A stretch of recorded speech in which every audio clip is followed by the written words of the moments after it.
دوستو، اس میرے میسج میں مخاطب میرے جو ہیں وہ جناب مولوی دوست محمد شاہد صاحب، جنہیں مورخ احمدیت بھی کہا جاتا ہے، میرے مخاطب وہ ہیں۔ انہوں نے الفضل انٹرنیشنل کے شمارہ 23 جو 8 جون 2007 کا ہے اور الاسلام ویب سائٹ پر موجود ہے، اس میں انہوں نے ایک کتاب سوچ کا سفر کے اوپر اپنی تنقید کی ہے، جس کا عنوان انہوں نے برطانیہ میں سقفی مذہب کا خروج اور اس کا فلسفی پیامبر کے نام سے انہوں نے اس کا عنوان رکھا ہے اور اس کو تنقید کا نشانہ بنایا ہے، سوچ کا سفر کتاب۔ اس کے مختلف تحریروں کو مختلف جگہ سے اس کی فکروں کو آپ نے لے کر اس کے اوپر آپ نے تبصرہ کیا ہوا ہے۔ ایک جگہ پہ شروع میں آپ لکھتے ہیں کہ یہ مصنف جو ہیں وہ بات کر رہے ہیں کہ وہ مختلف جگہوں پہ سوالات کرتے رہے، انہوں نے اپنے دادا جان سے بھی پوچھا، تو آپ کہتے ہیں کہ دادا جان کا نام لیتے ہوئے شرما گئے، کچھ تو ہے جس کی پردہ داری ہے۔ اور مولوی دوست محمد یہ بھی لکھتے ہیں اسی سلسلے میں کہ اس مذہب کے بانی پاکستانی نژاد ایک صاحب ہے جنہوں نے قاسم سقفی کا نقاب اوڑھ رکھا ہے۔ جناب دوست محمد شاہد صاحب، بات یہ ہے کہ آپ ان صاحب کو بڑی اچھی طرح سے جانتے ہیں، اور آج آپ جس جگہ پہ بیٹھے ہوئے ہیں اور جس نام سے آپ لکھ رہے ہیں، جو الفضل میں جس عنوان کے تحت آپ لکھتے ہیں، کبھی وہ لکھا کرتے تھے جس پہ آج آپ لکھتے ہیں۔ آپ اس سے اندازہ کر لیجئے کہ آج سے 30-40 سال پہلے جو شخص یہاں پہ کام کرتا تھا، آپ ان سے کتنا آگے ہیں یا کتنا پیچھے ہیں۔ گو کہ آپ عمر میں ایک دوسرے کے برابر ہوں گے، یا آپ 1 2 4 5 سال بڑے ہوں گے، لیکن آپ دونوں تقریباً ہم عمر ہیں۔ تو بات دراصل یہ ہے کہ آپ نے جب یہ لکھا کہ انہوں نے قاسم سقفی کا نقاب اوڑھ رکھا ہے، تو آپ بھی تو ان کا نام گول کر گئے، اس کی بھی تو کچھ تو پردہ داری ہے۔ اس کے بعد آپ لکھتے ہیں کہ ملاؤں سجادہ نشینوں اور پیروں کے مرید رہے، چلہ ہمزاد مسخر کرنا، اس قسم کے سلسلے میں آپ مصروف رہے، مگر بربادی وقت اور ضیاع عمر کے سوا کچھ ہاتھ نہ آیا۔ ٹھیک ہے، لیکن سب سے پہلی بات تو یہ ہے کہ ان کے سب سے بڑے سجادہ نشین تھے کون؟ تو اس میں شاہد صاحب یہ سوال اٹھتا ہے کہ ان کے سب سے بڑے سجادہ نشین تھے کون؟ وہ وہی تھے جن کے در کی ہڈیاں آج آپ چوس رہے ہیں، وہ وہی تھے جو ایک دردناک، ایک انتہائی عذابناک، تڑپ تڑپ سسک سسک کر ایک ایسی عبرتناک موت اس کو نصیب ہوئی، تو وہی اس کا سجادہ نشین تھا، اسی کے وہ رہے مرید۔ آپ نے خوب کہا کہ انہوں نے بربادی وقت اور ضیاع عمر، لیکن میں عرض کر دوں آپ سے کہ کم از کم انہوں نے بربادی انسانیت کے لیے تو کچھ ایسا نہیں کیا۔ آپ تو ابھی تک، آپ یہ تبصرہ صاف ظاہر کرتا ہے، صاف کھلے لفظوں میں بتاتا ہے کہ آپ کے اندر بھی، جس جگہ پہ آپ بیٹھے ہوئے ہیں، آپ کے اندر بھی کچھ تو ہے جس نے آپ کو مجبور کیا، ورنہ دنیا میں اتنی کتابیں چھپتی ہیں، دوسرے آپ کے اتنے احمدی ناقد ہیں، لیکن کسی نے اس چیز کی طرف توجہ نہیں کی۔ لیکن اس میں جو قدر مشترک ہے وہ یہ ہے کہ جس چیز کو آج آپ الفضل میں لکھتے ہیں، آج سے 30-40 سال پہلے وہ لکھا کرتے تھے۔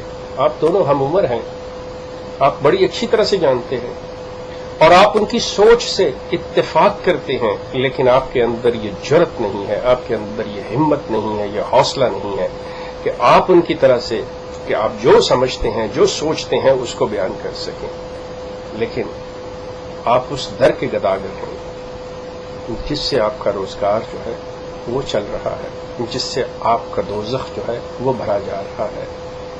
لیکن کم از کم اس شخص جس کو آپ بڑی اچھی طرح سے جانتے ہیں، اس نے کم از کم اپنے ضمیر کی آواز کو سنا اور اس نے جو کچھ دیکھا، سنا، محسوس کیا، اس نے کہہ دیا۔ پھر آپ لکھتے ہیں کہ مغرب کو اس مصنف نے، قاسم سقفی صاحب نے، جنت ارضی سے مشابہت دی، یعنی اس نے ہم جنس پرستی کو، جس کو کہ مغربی ممالک میں قانوناً تحفظ ہے، اس کو اس نے سیکنڈ کیا، یعنی اس کی وہ تائید کی۔ اور اس ضمن میں آپ نے لکھا کہ یہ کہ سقفی مذہب کے مقلدین کے لیے تو عیشی عیش ہے۔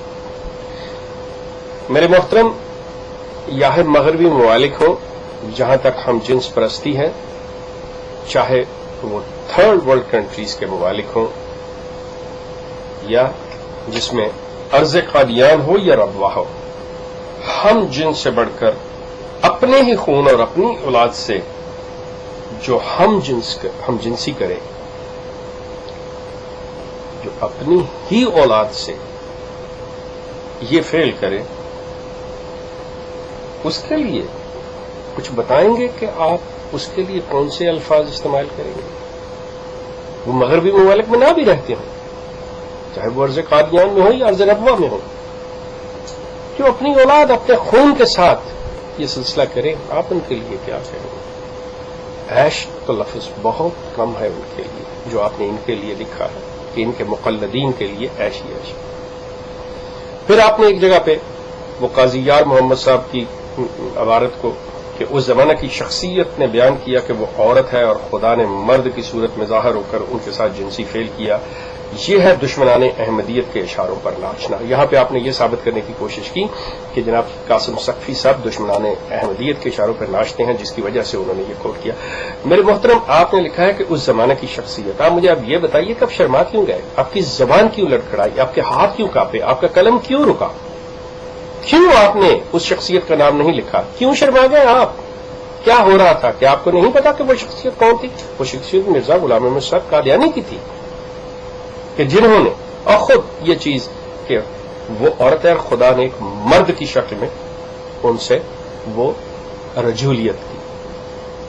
اب آپ بھی تو ہے، کچھ تو ہے جس کی پردہ داری ہے۔ ہاں میرے محترم، آپ نے یہی کھیل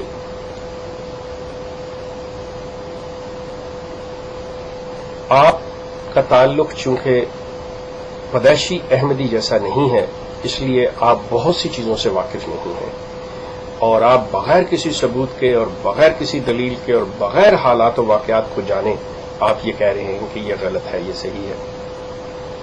آپ نے یہ کہا کہ یہ روایات جو ہیں یہ جھوٹی ہیں، اس کو سچ ثابت کرنے کے لیے اختراع میں شرم و حیا جس شخص میں نہیں رہتی وہ اس طرح کی باتیں کرتا ہے۔ تو دیکھیے بات سنیے، آپ کو کچھ پتہ نہیں ہے کہ قادیان میں کیا ہوا، ربوہ میں کیا ہوا۔ آپ پنڈی بھٹیاں سے اٹھے، چک چہور میں جا کر آپ نے مرد اور عورت کا کھیل کھیلا اور ان کے در پہ آئے، اور آج تک وہیں پہ پڑے ہوئے انہی سے فیض یاب ہو رہے ہیں۔ آپ تو یقیناً اپنے مالک کے در سے آپ کی یہ جو وفاداری ہے اس کا تقاضا ہے کہ آپ یہ ایسی باتیں کریں۔ پھر آپ نے انہوں نے حوالہ دیا کہ فلاں مذہب کے ہاں سگی بیڑی سے ازدواجی تعلق کی اجازت ہے۔ آپ نے کہا یہ کذب اور افتراء عظیم ہے۔ اس کو میں یہی کہوں گا کہ خواجے کا گواہ ڈڈو، یا پنجابی میں کہتے ہیں نا چور نو پنڈ کہہ لی۔ بات یہ ہے کہ ساری زندگی وہ شخص اپنی زبان جو ہے نا وہ کھول نہ سکا، اس نے ایک لفظ نہیں کہا کہ یہ غلط ہے، یہ میں نے نہیں کیا۔ بیٹی اس کی آج بھی زندہ ہے، اس نے زبان نہیں کھولی۔ آپ ہیں کہ آپ اس سے کذب افتراء عظیم بناتے چلے جا رہے ہیں۔ اس پہ سوچئے، اس پہ غور کیجئے اور بتائیے کہ وہ کیوں منہ نہیں کھول رہی بیٹی ان کی، کیوں یہ شخص جس کے اوپر یہ لگا کہ اس نے سگی اولاد کے ساتھ یہ تعلق قائم کیا تھا، یہ شخص کیوں ساری زندگی اپنی زبان اس بارے میں ہاں یا نہ نہیں کر سکتا؟ اگر یہ شخص سچا تھا، اگر اس پہ یہ جھوٹا الزام تھا، یہ افتراء عظیم تھا، تو اس کو کیا مشکل تھی کہ یہ کہتا کہ یہ میرے پہ بہتان ہے؟ میرے ایسا نہیں ہے، کچھ تو ہے جس کی پردہ داری ہے۔ اب آپ نے یہ سلسلے کھولے ہیں تو یہ سلسلے چلیں گے، اور باقی میں اپنا تبصرہ محفوظ رکھتا ہوں، جو کہ آپ کو بعد میں میرا یہ تبصرہ ملے گا اس کتاب سوچ کے سفر کے اوپر۔ آپ کا بہت شکریہ۔